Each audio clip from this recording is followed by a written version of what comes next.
தனரேகையானது புத்தி ரேகை இருதய ரேகை இரண்டையும் தாண்டி குருமேட்டில் ஏறி நின்றால் அவர் நீதி சாஸ்திரம் கற்ற நீதிபதியாகி செல்வம் சேர்ப்பார்.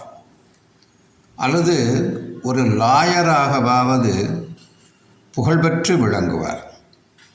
புத்தி ரேகை ஒழுங்காகவும் நேராகவும் ஆழ்ந்தும் இருந்தால் அவர் திடசுத்தம் உள்ளவராகவும் வர்த்தக நிபுணராகவும் நிதான புத்தி உடையவராகவும் மற்றவர்களுக்கு உபகாரம் செய்பவராகவும் திகழ்வார்.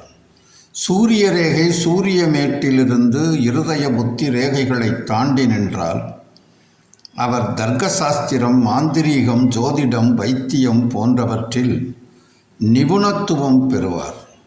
அதனால் நல்ல புகழ்பெற்று பொருளும் அதிகம் சேர்ப்பார்.